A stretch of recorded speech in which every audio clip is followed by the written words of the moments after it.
de la África subsahariana, traerse a ulemas procedentes de África Occidental para formarlos en la religiosidad marroquí, y además el hecho de que Mohamed VI sea príncipe de los creyentes también le da una proyección religiosa, sobre todo en la zona del África Occidental. Va a mirar mucho al África Occidental. Para mí también esa es la clave. El Marruecos como potencia africana y árabe. O sea, esa combinación, esa ambigüedad que siempre la ha mantenido fuera, creo que está haciendo como un jiu-jitsu diplomático y va a poder usarla. Pero bueno, sí, sí parece que ahora mismo el contexto internacional favorece a Marruecos, y además Marruecos lo está sabiendo aprovechar, que hay países que el viento sopla a su favor y no tienen ni idea de cómo aprovecharlo, pero Marruecos sí que parece que está muy bien posicionado en el rumbo actual. السلام عليكم خوتنا المغاربه المشاهدين ديالنا الاعزاء المتابعين ديال قناه موروكو فوريفر، كنتمنى انكم تكونوا بخير وعلى خير، نتمنى انكم تكونوا مزيان وفي افضل احوالكم. خوتي المغاربه كيف ما شاهدتم معنا يعني في الانترو فيديو جديد، فيديو يستحق انكم تشاهدوها الاصدقاء. في البدايه كنشكركم بزاف على الدعم ديالكم وعلى التشجيع ديالكم والمسانده ديالكم لنا. اكيد ان هذا التشجيع ديالكم والدعم ديالكم يعني القناه موروكو فوريفر هو بمثابه تحفيز لنا باش اننا نجيبوا لكم ونستمروا ونكملوا يعني على هذا المشوار هذا، باش اننا نجيبوا لكم فيديوهات جديده اللي كتعلق يعني بالاخبار ديال المغرب. ما تنساوش الاصدقاء انه تزيدوا تشجعونا وتدعمونا لاجل اننا نجيبوا لكم فيديوهات جديده. فباش ما نطولش عليكم اخوتي المغاربه نخليكم مع الفيديو شاهدوه ونتلاقاو في النهايه ديالو.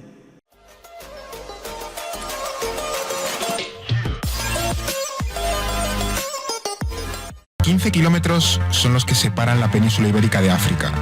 Es posible ver una orilla desde la opuesta, los días de buen tiempo parten frontera. Pero en muchos aspectos hay un abismo entre esos dos mundos. Puede ser a nivel económico, político o cultural. Pero también a nivel de desconocimiento. No es que sea un país demasiado opaco, pero no conocemos demasiado bien Marruecos. Y eso es lo que pretendemos solucionar hoy. Yo soy Fernando Arancón y te doy la bienvenida a No es el fin del mundo. Esta semana, para el tema que nos ocupa hoy, que es Marruecos, tenemos a David Gómez. ¿Qué tal, David? Pues muy bien, Fer. Contento de estar aquí otra vez. Maravilloso. ¿Y Eduardo Saldaña, qué tal? Pues bien, Fernando. Pelígrafeno Marruecos, ¿eh? Vaya giro. Este tema me gusta, me entretiene, creo que es más entretenido. ¿Te entretiene? Sí. Hoy vamos a poder analizar bastante en profundidad, vamos a intentar diseccionar un poco Marruecos a nivel, sobre todo, político y geopolítico también, o sea que creo que es interesante que te quedes a escucharlo. Lo primero, como siempre, ¿por qué precisamente vamos a hablar de Marruecos hoy? ¿Por qué nos ha dado por Marruecos? Pues mira, Fer, voy a darte 3 razones, ni más ni menos. La primera es que Marruecos es un país que está ganando peso a nivel global y da la sensación de que Rabat siempre se sale con la suya, independientemente de quién tenga delante. Entonces, vamos a entender un poco por qué consigue ese éxito diplomático. La segunda es su importancia geopolítica. Marruecos es el punto de acceso al Mediterráneo y también esa especie de puente que conecta África con Europa. Y la tercera es precisamente el desconocimiento que existe en torno a Marruecos. Y esto es especialmente grave en España porque el reino marroquí es uno de los países que más condiciona nuestra política exterior, si no el que más prácticamente. Y sin embargo, más allá del turismo y de un par de noticias que vemos en la tele, es que no conocemos absolutamente nada de Marruecos y no sabemos cómo funciona, cuál es su historia, ni siquiera su visión del mundo. Así que eso es lo que vamos a intentar solucionar hoy. Sí, efectivamente, parece que queda muy lejos, pero no, compartimos frontera con ese país y no lo conocemos demasiado bien, dependemos muchísimo, como tú bien has apuntado, para muchas cosas, y es importante que tengamos una radiografía un poco más completa para saber cómo podemos y debemos relacionarnos con Marruecos. Pero bueno, por eso creo que tenemos que empezar un poco con lo básico. Si tuviéramos que sintetizar qué es Marruecos o en qué se fundamenta o cómo funciona, ¿por dónde podríamos empezar? Un titular, Fernando. A ver. La podemos definir, por tenerlo claro, Marruecos en 3 pilares: Dios, patria y rey. Incluso todavía más importante para entender Marruecos, que es esa idea de la patria marroquí. Y es fundamental para comprender tanto la naturaleza interna de Marruecos como su política exterior, porque la política marroquí está determinada por esa idea del Gran Marruecos, la teoría irredentista de que las fronteras marroquíes son más pequeñas de lo que por historia deberían ser.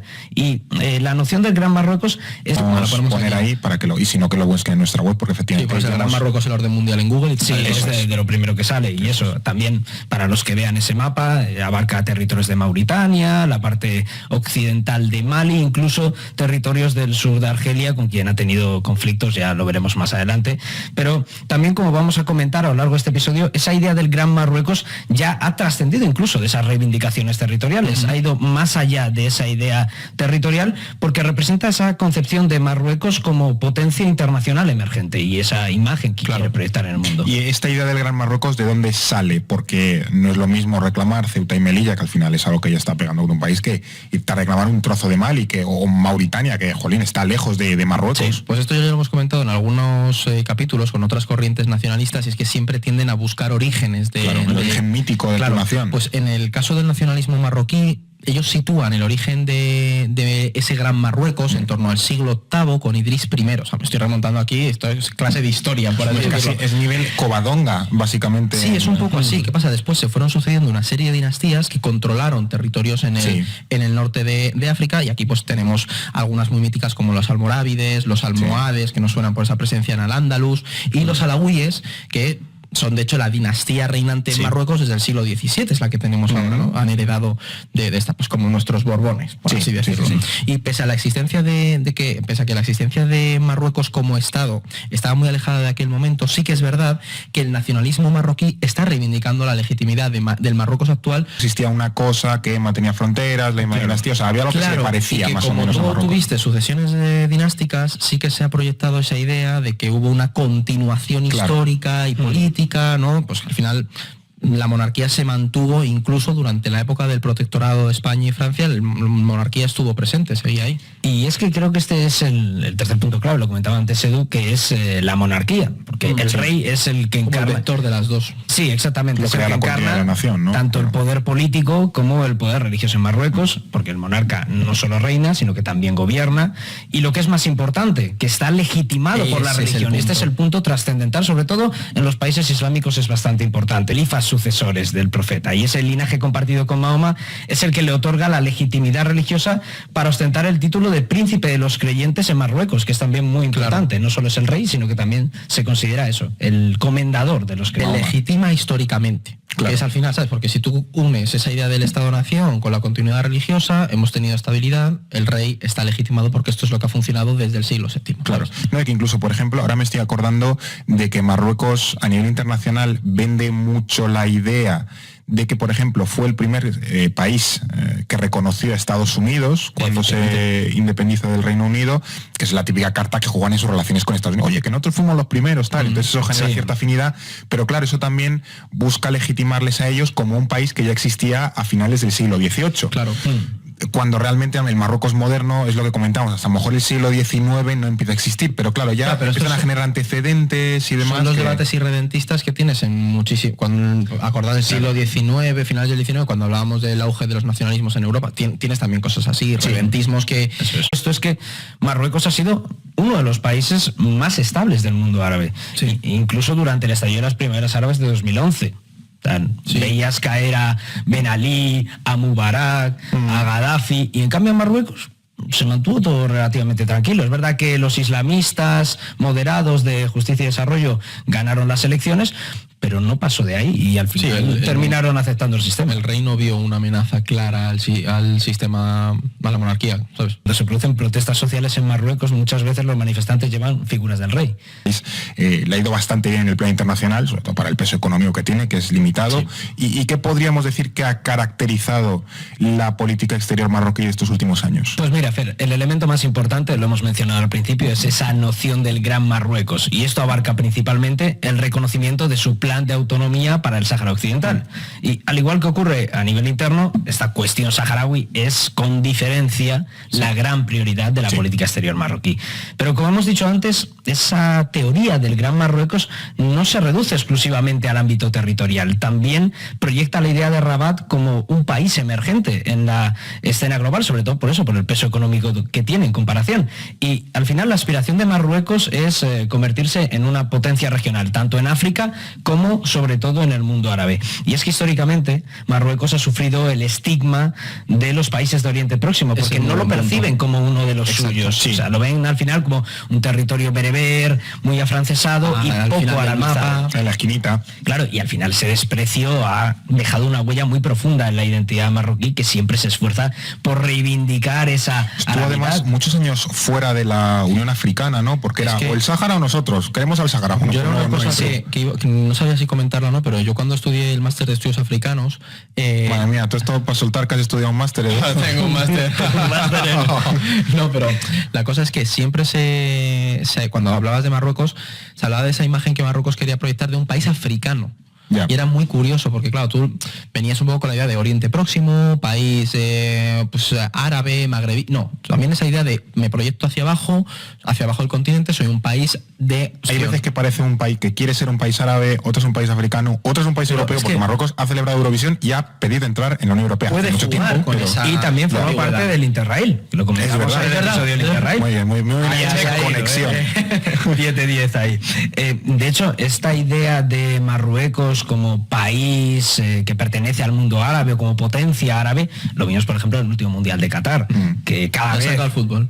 Había que el otro día le vi una foto con una camiseta de ¿dónde era el Deportivo? Del Deportivo Guadalajara. Apoyando al pueblo. Hay que apoyar al equipo local siempre. Exactamente, claro que sí. Y además bastante bonita. Algún día la traigo. Venga, aquí al podcast.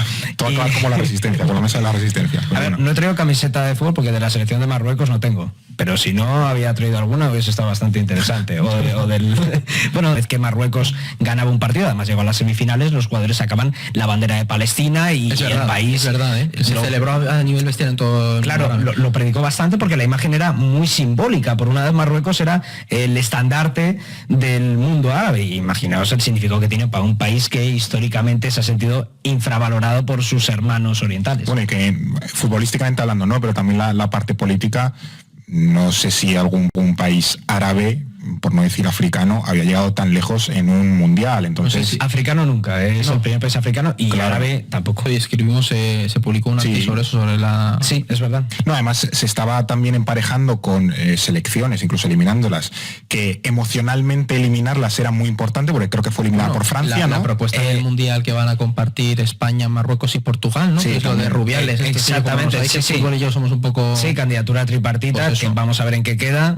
Yo creo que se va a enfadar bastante Marruecos si no nos lo dan por Rubiales, pero sí que es verdad eso, que lo que comentaba Fer, que encima el cuadro fue idílico para Marruecos porque eliminó a España, eliminó a Portugal y cayó con Francia. Entonces fue como ahí todo el trío. Pero eso que comentabas, ¿no? Esa inconsistencia de estar sacando la bandera de Palestina, los jugadores cuando ganaban y tal. Vamos a comentar que es uno de los países que mejor ha entendido también el contexto internacional de potencias medias, pero de todas formas yo, que vuelvo un poco a incidir en lo que ha planteado David, sí que creo que es interesante entender cómo Marruecos usa el poder blando, porque ahí también, de nuevo, un poco pesado con Turquía, pero me recuerda mucho, porque en el tema del fútbol, Marruecos financia equipos en el África subsahariana también, tiene muy buenas relaciones, a nivel religioso también, y es que esas cofradías, esas corrientes sufíes, le permiten establecer relaciones con otras cofradías en países de la África subsahariana, traerse a ulemas procedentes de África Occidental para formarlos en la religiosidad marroquí, y además el hecho de que Mohamed VI sea príncipe de los creyentes también le da una proyección religiosa sobre todo en la zona del África Occidental, ¿no? Entonces creo que esos elementos de intangibles también son muy importantes para entender por qué luego puede permitirse esas contradicciones, ¿sabes? Sí, que no tenga tanto coste a lo mejor. Sí, luego también entiendes con este acercamiento a todos los países africanos por qué en 2017, después de 33 años fuera de la Unión Africana, Marruecos vuelve a entrar. Por un lado ves esa estrategia de aislamiento que promovió Hassan II, que no le dio demasiado éxito, y luego ves como, a diferencia de su padre, Mohamed VI se dio cuenta de que era más productivo cortejar a los países africanos que confrontar con ellos. Y estamos viendo cómo... ¿no? Exactamente, y sus tesis se están imponiendo cada vez más y el Sáhara Occidental se está quedando cada vez más aislado. Importante que es el de Estados Unidos. Como el sultán de Marruecos fue el primero en reconocer a la independencia del país estadounidense, pero es un indicativo también del vínculo estrecho que tienen y de la importancia que tiene Estados Unidos en la política exterior marroquí. Sin ir más lejos, Estados Unidos fue el primer país occidental que reconoció la soberanía marroquí del Sáhara y también es su principal proveedor de armamento. Y en definitiva, la política exterior marroquí es uno de los elementos centrales para entender por qué Marruecos actúa como actúa y esa red de alianzas. Sí, que al final si tienes el respaldo de Washington, pues te sientes más cómodo. Sí, de la inteligencia marroquí en la cooperación antiterrorista, que ha sido un tema de yihadismo y tal, importante, y luego los acuerdos de pesca que permiten a los barcos españoles faenar en las costas marroquíes. Española, tendríamos que analizar si España es consciente o no del poder que tiene negociador con esa dinámica de dependencias, ¿no? Porque, por ejemplo, en el ámbito económico, nuestro país es el principal socio comercial de Marruecos. O sea, es que España también es el segundo país en número de turistas que van a Marruecos, por detrás de Francia. Entonces, ahí ya tienes un peso, y además, desde que Argelia cerrara el gasoducto que la conectaba con Marruecos y España, Rabat está importando gas natural licuado a través de Madrid. Es decir, por lo tanto, España es ahora uno de los principales socios energéticos para Marruecos. Claro. Es decir, tenemos una serie de herramientas que durante décadas los gobiernos españoles, es verdad que se han esforzado en generar esa dependencia mutua, ese famoso colchón de intereses para evitar inestabilidades, pero los gobiernos de España, el Estado español, también tienen mecanismos para poder negociar con Marruecos. Y eso es algo que es verdad que a lo mejor públicamente no se hace o no es tan visible como la cuestión migratoria con Marruecos, pero internamente España tiene también sus capacidades. En general, de que Marruecos siempre nos saca lo que quiere a España, y España nunca es capaz de obtener absolutamente nada de Marruecos, que siempre es como, sí, yo esto lo haré, y luego no lo hace. Y nosotros quizás no aprovechamos las ventajas o las dependencias que Marruecos tiene para con España para apretar un poco las tuercas, que España cede. ¿Cómo se explica esto? ¿Qué razón también hay para que España siempre esté retrocediendo en el campo hasta, no sé, meternos un día debajo de la portería? La cuestión del lobby marroquí. O sea, Marruecos ha tejido una red de alianzas e influencia muy buena con distintas patas y sectores estratégicos, por ejemplo, desde medios de comunicación, bufetes de abogados, consultoras, editoriales, actores que difunden opiniones favorables al régimen y que le permiten tener una influencia importante dentro de España e incluso también de otros países como Francia, porque al final han trabajado muy bien ese lobby por debajo de lo político. Luego está la pata más oscura, que son los servicios secretos. Es decir, la inteligencia marroquí cuenta con una amplia red de colaboradores en distintos estados españoles, europeos, en España, Francia, mucha presencia en lo de marroquí. Creo que esa es la conclusión que tenemos que sobre todo sacar. Invierte mucho en la alta política, no quizás quizás a nivel popular, a nivel más media, pero desde luego sí a nivel de alta política. ¿Y con esto puede España frenar a Marruecos? ¿Está un poco...? Esa solución tiene que venir del ámbito comunitario, o sea, requiere cambios estructurales, que no... En la Unión Europea. Claro. En la Unión Europea, que haya una mayor proactividad a la hora de acoger refugiados, migrantes, etcétera, y es muy, muy complicado. Pero vamos, que al final, en todo caso, todo requiere voluntad de los partidos políticos y del gobierno y el Congreso de los Diputados. Y también para ir encarrilando el final de este episodio, ¿qué creéis que podemos esperar de Marruecos en el futuro? Porque también no le hemos apuntado en el ámbito económico, pero está intentando también invertir mucho en renovables y invertir mucho en la del hidrógeno, que el capítulo anterior. Sí, correcto. Comentábamos con Alba. Estaba Marruecos por ahí apareciendo. También, por ejemplo, intenta invertir ahora en coches eléctricos. Sí. O sea, que intenta posicionarse un poquito así como nuevo hub tech. Sí. Así también puertos estratégicos. Tiene muchas inversiones en África. El Tangermedes, ¿no? Sí, el puerto, sí. Sí, bueno, y de hecho el gasoducto también, que pretendía conectar Nigeria a través de España, que era esa lucha geopolítica también, por donde iban a pasar los gasoductos de Nigeria. Con la crisis de Níger se planteó Exactamente. Es lo que he mencionado, es un país que ha entendido bien esa nueva lógica del orden internacional de potencias medias. Sí, sin duda. Está sabiendo posicionarse. Creo que el contexto de inestabilidad en Libia, tras las inundaciones, inestabilidad en el Sahel, favorece esa herramienta de presión migratoria que tiene Marruecos, clarísimamente, y eso España y la Unión Europea tienen que ser conscientes de que ahora mismo, yo estoy siendo muy realista, está a favor de Marruecos, y en el plano económico creo que nos vamos a encontrar con un Marruecos que va a hacer un poco la suerte de un México a la europea. Es decir, igual que México es un lugar para externalizar la producción para Estados Unidos, creo que Marruecos está potenciando un poco eso. Con esta nueva relocalización de la globalización, Marruecos puede posicionarse como un país en el que distintas industrias localicen partes de la cadena productiva en su territorio, y va a mirar mucho al África Occidental. Para mí también esa es la clave. El Marruecos como potencia africana y árabe. O sea, esa combinación, esa ambigüedad que siempre la ha mantenido fuera, creo que está haciendo como un jiu-jitsu diplomático y va a poder usarla. Pero bueno, que esto sé lo que yo, la perspectiva futuro, ¿sabes? Bueno, hay que decir que la integración de Marruecos dentro de la CEDEAO lleva tiempo sobre la mesa y es una posibilidad a corto y medio plazo. Que no es ninguna organización cualquiera. No, es de las más potentes de la África. CEDEAO es la organización internacional, una organización comunitaria africana del África Occidental y es la más importante, yo diría la más funcional, aunque hemos visto la situación en Níger y demás. Sí, sí parece que ahora mismo el contexto internacional favorece a Marruecos y además Marruecos lo está sabiendo aprovechar, que hay países que el viento sopla a su favor y no tienen ni idea de cómo aprovecharlo, pero Marruecos sí que parece que está muy bien posicionado en el rumbo actual. Bueno, yo creo que hemos hecho un repaso completo y profundo. A ver si nosotros nos vemos en unos días o la semana en la que viene aquí en este podcast. كيف ما شاهدتم معنا اخوتي العزاز، كان هذا هو الفيديو ديال اليوم. كنتمنى انه يكون الاعجاب ديالكم.